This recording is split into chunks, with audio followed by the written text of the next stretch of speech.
Start with the name of Allah who is very kind and merciful. तो student, आज हम अपना next topic discuss करते हैं। हमारा जो टॉपिक है वो है हमारे पास फंजाई। तो सबसे पहले हम फंजाई के ये बेसिक करैक्टर्स को देखेंगे, उसके बाद फंजाई के हम फैलम को वन बाय वन डिस्कस करेंगे लेटर लेक्चर्स में। तो आज हमने फंजाई के करैक्टर को डिस्कस करना है और उसके बाद एक फैलम को डिस्कस करेंगे, ज़ाइगोमाइकोटा, जो हमारे पास बेसिक फाइलम है। तो सबसे पहले हम फंजाई को देख लेते हैं। फंजाई हमारे पास होते क्या हैं, इनके स्ट्रक्चर को अगर हम ये देखें तो सबसे पहले ये हमारे पास होते हैं यूकैरियोट्स। अब यूकैरियोट्स का मतलब क्या होता है कि इनके अंदर न्यूक्लियस मौजूद होता है। यूकैरियोटिक ऑर्गेनिज्म है फंजाई, इनकी बॉडी के अंदर न्यूक्लियस मौजूद होता है। इसके बाद इसका दूसरा करैक्टर देखें तो ये जो डिवीजन इनकी होती है ये माइटोसिस के थ्रू होती है।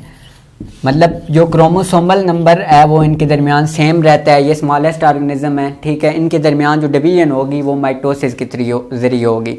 इसके बाद हम इसकी ग्रोथ और रिप्रोडक्शन के लिए देखें तो इन्हें वाटर और ऑक्सीजन की ज़रूरत होती है। वाटर प्लस ऑक्सीजन जो इनकी ग्रोथ और रिप्रोडक्शन में इन्वॉल्व होते हैं।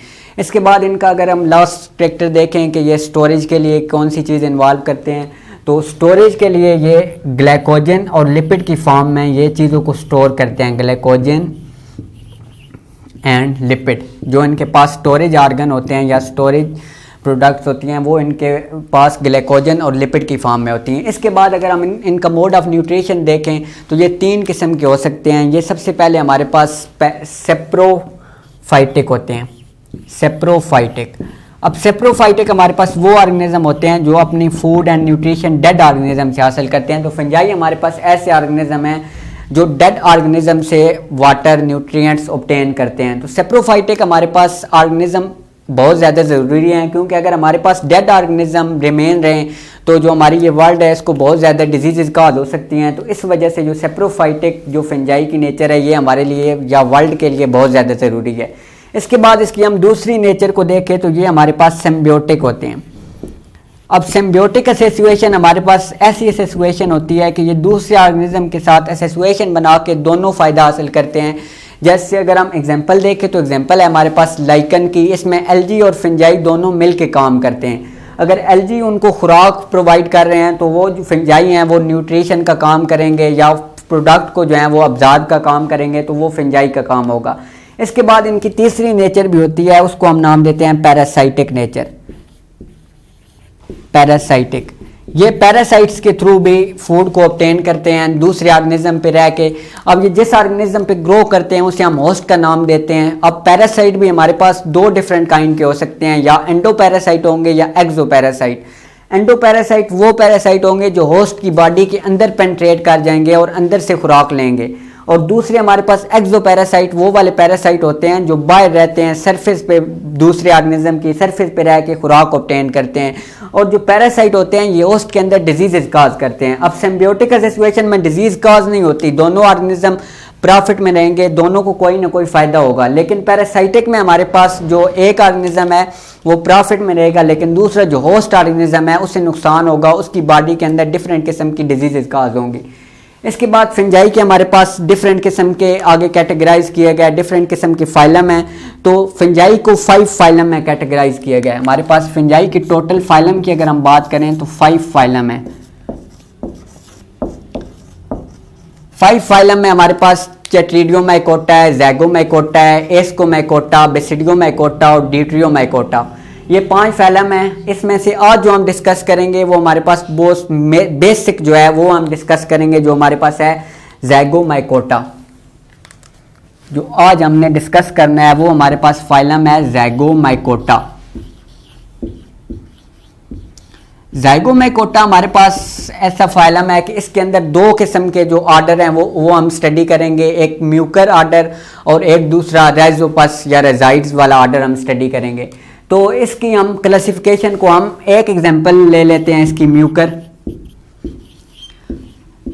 और राइजोपस दोनों बिल्कुल सेम है, बिल्कुल जो चीज़ एक के अंदर है वो दूसरे के अंदर है, इसलिए हम एक को डिस्कस कर लेंगे। और अगर पेपर के अंदर दूसरा क्वेश्चन आता है राइजोपस के बारे में तो सेम यही चीज़ उठा के लिख देनी है, बस उसका नाम चेंज कर देना है। तो म्यूकर की सबसे पहले हम इसकी क्लासिफिकेशन देख लेते हैं कि क्लासीफाई ये कैसे हुआ है हमारे पास। क्लासिफिकेशन क्लासिफिकेशन में हम इसके सबसे पहले फाइलम की बात करते हैं। तो फाइलम हमारे पास ज़ाइगोमाइकोटा है, या डिवीजन की हम बात करें तो डिवीजन हमारे पास है ज़ाइगोमाइकोटा, डिवीजन ज़ाइगोमाइकोटा।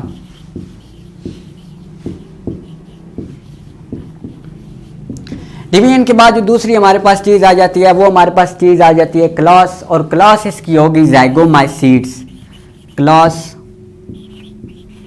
ज़ाइगोमाइसीड्स। क्लास के बाद हमारे पास आ जाता है ऑर्डर।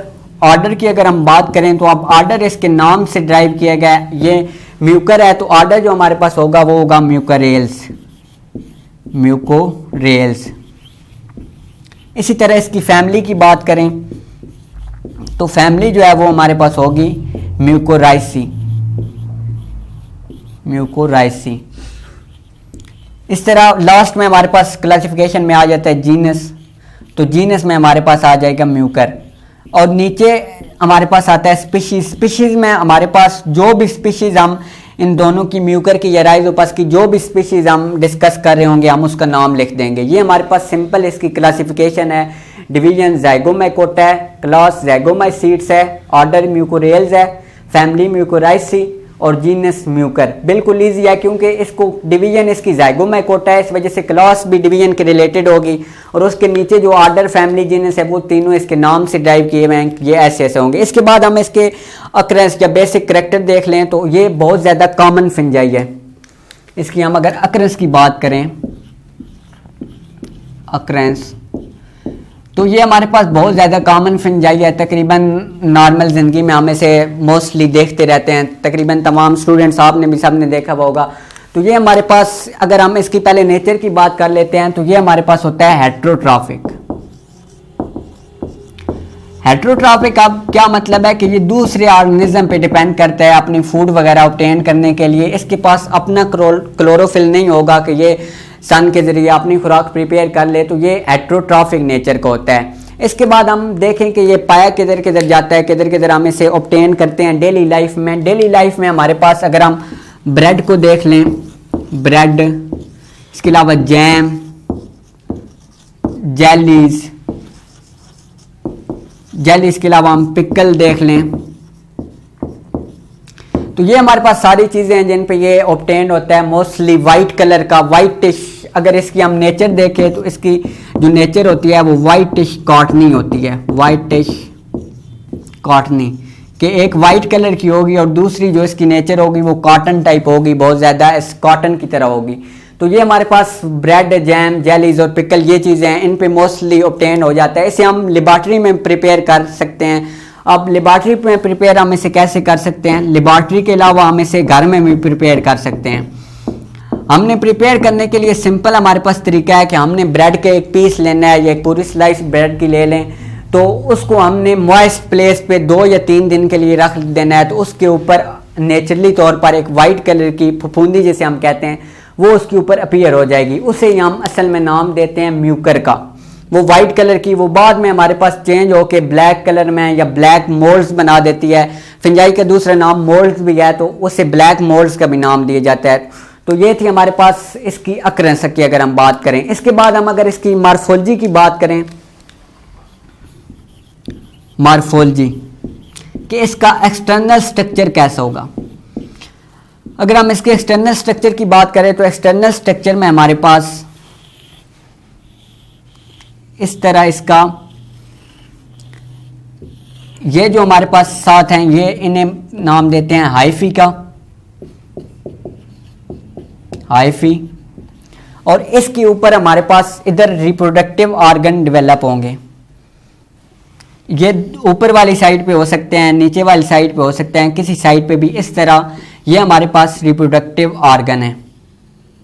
और ये जो दरमियान में प्लेस है इसे हम इंटरनोडल प्लेस का नाम देते हैं, इंटरनोडल प्लेस, कि 2 नोड्स के दरमियान हमारे पास ये प्लेस है, इंटरनोडल प्लेस। ये हमारे पास इसका एक्सटर्नल स्ट्रक्चर था कि एक्सटर्नल स्ट्रक्चर में हमारे पास हैफी आ गए। उसके अलावा ये जो दोनों हैं ये रिप्रोडक्टिव स्ट्रक्चर हैं, ये रिप्रोडक्टिव स्ट्रक्चर बहुत ही इंटरेस्टिंग बात है कि ये तब अपीयर होते हैं जब फेवरेबल कंडीशन होती है और उसने रिप्रोडक्शन करनी होती है। उसके अलावा जब अंडर अनफेवरेबल कंडीशन होती है, जब फेवरेबल कंडीशन नहीं होगी, तो उस वक्त ये सिंपल ऐसे हमारे पास हैफी की फॉर्म में होगा फंजाई। इस तरह कोई इसके साथ वो रिप्रोडक्टिव ऑर्गन की अटैचमेंट नहीं होगी, कोई रिप्रोडक्टिव ऑर्गन इस पे प्रेजेंट नहीं होगा। ये सिंपल एक कंपैक्ट मैस ऑफ हैफी बना हुआ होगा। इस हैफी को, कंपैक्ट मैस ऑफ हैफी जो बना हुआ होता है, इसे हम मैसिलियम का नाम देते हैं, मैसिलियम। तो इस तरह हमारे पास फंजाई का रिप्रोडक्टिव ऑर्गन तब भी डेवलप होते हैं जब इसमें रिप्रोडक्शन में इन्वॉल्व होना होता है। इसके अलावा अब हम इसने मार्फोलॉजी देखी है, तो इसके बाद हम इसकी एनाटॉमी को डिस्कस करते हैं कि इसका इंटरनल स्ट्रक्चर कैसा होगा। एनाटॉमी, इसके बाद हम इसकी एनाटॉमी को देख लेते हैं कि इसका इंटरनल स्ट्रक्चर कैसा होगा। एनाटॉमी में भी सिमिलर स्ट्रक्चर हम ड्रॉ कर लेते हैं। ये हमारे पास स्ट्रक्चर है इस किस्म का।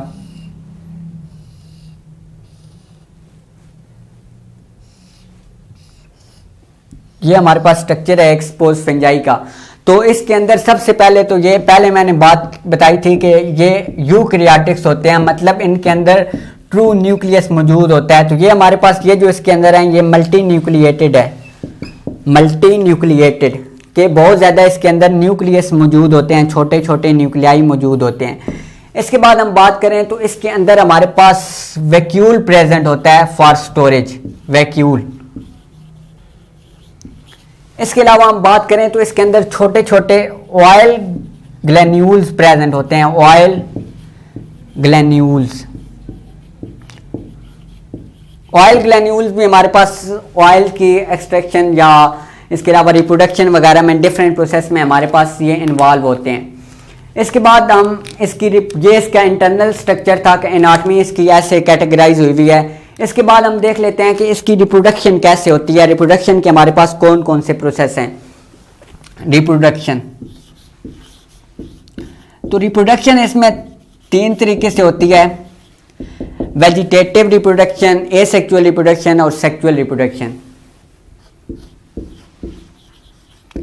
वेजिटेटिव, एसेक्सुअल और थर्ड हमारे पास है सेक्सुअल रिप्रोडक्शन। अब वन बाय वन हम इनको कैटेगराइज कर लेते हैं। सबसे पहले हम वेजिटेटिव रिप्रोडक्शन की बात करते हैं। तो वेजिटेटिव रिप्रोडक्शन जो हमारे पास है ये थ्रू फ्रेगमेंट्स होती है कि इसमें जो हैफी की बॉडी है ये हमारे पास डिफरेंट किस्म के फ्रेगमेंट बनाएगी। अब ये इसी बॉडी को हम अगर कैटेगराइज कर लें तो इस तरह ये एक अलग फ्रेगमेंट बन जाएगा हमारे पास। ये फ्रेगमेंट इस तरह पूरी बॉडी जो है वो फ्रेगमेंट बना लेगी और ईच फ्रेगमेंट जो है वो हमारे पास डेवलप होकर न्यू ऑर्गेनिज्म हमारे पास बना लेगा। इसके बाद हम एसेक्सुअल रिप्रोडक्शन की बात करते हैं। तो एसेक्सुअल रिप्रोडक्शन हमारे पास थ्रू अप्लानोस्पोर्स होती है। Asexual reproduction through aplanospores. अब इसका पूरा प्रोसीजर है वो इधर कैटेगराइज कर लेते हैं, उसके बाद हम सेक्सुअल रिप्रोडक्शन को देख लेंगे। तो अप्लानोस्पोर फॉर्मेशन हमारे पास कैसे होती है कि ये हमारे पास एक फंजाई की बॉडी है, ठीक है। तो मैंने पहले भी आपको बताया था कि ये स्ट्रक्चर जो है ये हमारे पास है रिप्रोडक्टिव स्ट्रक्चर। तो हम सिर्फ रिप्रोडक्टिव स्ट्रक्चर को कैटेगराइज कर लेते हैं कि रिप्रोडक्टिव स्ट्रक्चर हमारे पास कैसे कैटेगराइज होता है। ये हमारे पास एक हैफी है, इसके ऊपर ये रिप्रोडक्टिव स्ट्रक्चर मौजूद है इस तरह। अब ये रिप्रोडक्टिव स्ट्रक्चर सेकंड स्टेज में हमारे पास जब फेवरेबल कंडीशन आएगी, ये रिप्रोडक्टिव स्ट्रक्चर डेवलप हुआ तो ये रिप्रोडक्टिव स्ट्रक्चर हमारे पास स्वोलन हो जाएगा। ये इस फॉर्म में स्वोलन हो जाएगा और ये पूरी बॉडी से हमारी से इस बॉडी से फंजाई की बॉडी से ये वाटर भी ऑब्टेन करेगा। इसके अलावा साइटोप्लाज्मिक एक्टिविटी के लिए साइटोप्लाज्म भी ऑब्टेन करेगा। डिफरेंट किस्म की एक्टिविटीज़ के लिए ये बहुत सारी चीज़ें ऑब्टेन करता रहेगा। इसके बाद हमारे पास इसकी थर्ड स्टेज आ जाती है। अगर हम थर्ड स्टेज की बात करें तो थर्ड स्टेज में इसी बॉडी के अंदर एक और बॉडी डेवलप हो जाती है। इस तरीके से हमारे पास ये है, ये अंदर जो है इसके एक बॉडी डेवलप हो जाती है इस तरह, सेम लाइक दिस। ये स्वोलन पोर्शन बाहर ही रहता है, इसी पोर्शन के अंदर एक और बॉडी डेवलप हो जाती है इस तरह, और इसके साथ इधर हमारे पास स्पोर्स बनना स्टार्ट हो जाते हैं। ये जो बाहर बॉडी रहेगी, इस बॉडी के अंदर हमारे पास डिफरेंट किस्म के स्पोर्स बनना शुरू हो जाएंगे और हर स्पोर्स के पास अपना अपना न्यूक्लियस होगा। जब फेवरेबल कंडीशन आएगी तो ये जो वॉल है हमारे पास, ये वॉल डिसइंटीग्रेट हो जाएगी, या वॉल ये जो है ये रैप्चर हो जाएगी और हमारे पास ये सारे जो स्पोर्स हैं ये बाहर आ जाएंगे इस तरह। अगर हम एक स्पोर का स्ट्रक्चर देखें तो वो इस तरह एक स्पोर का स्ट्रक्चर होगा। और ये स्पोर लेटर ऑन क्या करेगा, ये स्पोर लेटर ऑन हमारे पास इस तरह अपने साथ हैफी डेवलप कर लेगा और हैफी डेवलप करेगा और इसी तरह हमारे पास एक नया जो फंजाई का ऑर्गेनिज्म है वो बन जाएगा। तो ये पूरा हमारा एसेक्सुअल रिप्रोडक्शन का प्रोसीजर है। इस तरह ये अप्लानोस्पोर्स के थ्रू होती है। और ये जो हमारे पास स्टेज थी, इस स्टेज को हम नाम देते हैं कोलुमेला स्टेज। कोलुमेला स्टेज, इस स्टेज को हम नाम देते हैं कोलुमेला स्टेज, जिसमें हमारे पास स्पोर्स बनते हैं और स्पोर्स जो हैं वो डिसइंटीग्रेट होते हैं। तो ये हमारे पास इस तरह एसेक्सुअल रिप्रोडक्शन होती है। इसके बाद हम सेक्सुअल रिप्रोडक्शन की बात कर लें तो सेक्सुअल रिप्रोडक्शन में हमें पता है कि 2 पेरेंट्स इन्वॉल्व होते हैं डिफरेंट किस्म के, जिनका बिल्कुल जो तरीका होगा या जो गैमीट्स होंगे, सेक्सुअल रिप्रोडक्टिव ऑर्गन होंगे, वो बिल्कुल डिफरेंट होंगे। तो इसके बाद हम बात कर लेते हैं थर्ड हमारे पास sexual reproduction. Sexual reproduction, sexual reproduction में अब हमारे पास 2 पेरेंट्स ऑर्गन इन्वॉल्व होते हैं। ये हमें पता है एसेक्सुअल रिप्रोडक्शन में एक ही पेरेंट ऑर्गन होता है, लेकिन सेक्सुअल रिप्रोडक्शन में 2 पेरेंट ऑर्गन्स होंगे। अब ये हमारे पास इसमें जो कंसेप्ट होता है वो फीमेल या मेल का नहीं होता है, इसमें कंसेप्ट होता है फंजाई के अंदर पॉजिटिव और नेगेटिव मेसिलियम का, कि एक हमारे पास इस तरह पॉजिटिव मेसिलियम होगा, ये इसके साथ हैफी हैं, और दूसरा इस तरह नेगेटिव मेसिलियम होगा। ये हमारे पास पॉजिटिव मेसिलियम, मेसिलियम का आपको मैं बता चुका हूँ कि कंपैक्ट मैस ऑफ हैफी, और ये हमारे पास होगा नेगेटिव मेसिलियम। अब क्वेश्चन ये आता है कि इनको हम डिफरेंशिएट कैसे करते हैं कि पॉजिटिव कौन सा होगा या नेगेटिव कौन सा होगा। इनका कोई डिफरेंशिएशन नहीं है, कोई भी पॉजिटिव हो सकता है, कोई भी नेगेटिव हो सकता है। ये किसी इन्वायरमेंटल कंडीशन पे भी नहीं डिपेंड करता या किसी इनके ऑर्गन पे भी डिपेंड नहीं करता, कोई भी पॉजिटिव और नेगेटिव हो सकता है। तो ये जो 2 गैमीट्स डिफरेंट डिफरेंट है, पॉजिटिव और नेगेटिव, ये एक दूसरे के क्लोज आएंगे और इस तरह आके अपने जो हेड हैं ये इस तरह मिला लेंगे। इस तरह दोनों के जो हैफी के हेड हैं, और ये जो हमारे पास सेक्सुअल रिप्रोडक्शन होती है ये एपेक्स पोजीशन पे या टिप वाली पोजीशन पे, जो हैफी की टिप है उस पोजीशन पे होती है। इस तरह आके जब ये इन्वॉल्व हो जाते हैं, एक दूसरे के साथ मिल जाते हैं, तो इस स्टेज को हम नाम बोलते हैं गैमीटेंजियल स्टेज। गैमीटेंजियल स्टेज। अब गैमीटेंजियल स्टेज में हमारे पास इधर इनके अंदर एक लाइन डेवलप हो जाती है या एक इनके अंदर सेपरेशन डेवलप हो जाती है, जिसे हम नाम देते हैं सस्पेंसर का। इस तरह इसमें भी लाइन डेवलप हो जाएगी और इसमें भी लाइन डेवलप हो जाएगी। इस लाइन को हम नाम देते हैं सस्पेंसर का, सस्पेंसर। अब मैंने पहले आपको बताया था कि जो इनकी बॉडी है वो मल्टी न्यूक्लिएटेड होती है, पूरी बॉडी के अंदर न्यूक्लियस मौजूद होते हैं। तो इनके अंदर भी इधर भी न्यूक्लियस मौजूद होगा इसका, और इसका न्यूक्लियस इधर भी मौजूद होगा। तो ये दोनों कंबाइन होकर हमारे पास ज़ैगोट बना देंगे, इस तरह ज़ैगोट। अब जो ज़ैगोट हमारे पास होगा वो डबल मेम्ब्रेनल होगा। जो ज़ैगोट की ऊपर वाली लेयर होगी उसे हम नाम देते हैं एक्सोस्पोर, एक्सोस्पोर। और जो इनर वाली लेयर होती है उसे हम नाम देते हैं एंडोस्पोर का। ज़ैगोट की 2 लेयर होती हैं, एक जो ऊपर वाली होती है उसे हम एक्सोस्पोर का नाम देते हैं और अंदर वाली को एंडोस्पोर्स का नाम देते हैं। ज़ैगोट के अंदर हमारे पास इधर न्यूक्लियस मौजूद होगा, ये हमारे पास ज़ैगोट है इस तरह। अब ये ज़ैगोट हमारे पास क्या करेगा कि ये अपने ऊपर ही एक इस तरह, अगर हम नेक्स्ट स्टेज में जाते हैं तो ज़ैगोट हमारे पास इस तरह अपने ऊपर हैफी डेवलप कर लेगा, इस तरह हैफी डेवलप होगा। और कुछ ही अरसे बाद हमारे पास क्या होगा कि ये ज़ैगोट के ऊपर हैफी और ऊपर क्या आ जाएगा, रिप्रोडक्टिव ऑर्गन आ जाएगा। और साथ से ये जो इस स्टेज के बाद जब ज़ैगोट बन जाता है तो ये हमारे पास जो हमने पॉजिटिव और नेगेटिव मेसिलियम ऐड किए थे ये कंटिन्यू साथ रहते हैं अनटिल, जब तक ये इस तरह साथ अटैच रहेंगे, जब तक हमारे पास ये रिप्रोडक्टिव ऑर्गन नहीं बन जाता। जब रिप्रोडक्टिव ऑर्गन बन जाता है तो उसके बाद यही प्लांट्स हमारे पास चेंज हो जाता है और न्यू प्लांट्स हमारे पास इस तरह डेवलप हो जाता है। तो ये हमारे पास थी सेक्सुअल रिप्रोडक्शन के, इसमें पॉजिटिव और नेगेटिव मेसेलियम होते हैं, वो come close to each other, एक दूसरे के नज़दीक आते हैं और अपनी टिप्स को ज्वाइन कर लेते हैं। और इस स्टेज को हम क्या नाम देते हैं, गेमीटेंजियल स्टेज का। इन दोनों के दरमियान अपना अपना न्यूक्लियस होता है, ये दोनों कंबाइन होकर ज़ैगोट बना देंगे। ज़ैगोट से आगे क्या होगा, ज़ैगोट की दो लेयर हैं, जो अंदर वाली लेयर है उसे हम एंडोस्पोर कहते हैं और जो बाहर वाली है उसे हम एक्सोस्पोर्स का नाम देते हैं। इसके बाद ये रिप्रोडक्टिव ऑर्गन डेवलप कर लेता है और हमारे पास न्यू मेसेलियम या न्यू फिंजाई जो है वो बन जाता है। तो ये बहुत ही इंपॉर्टेंट टॉपिक है, तो इंशाल्लाह मिलते हैं नेक्स्ट वीडियो में।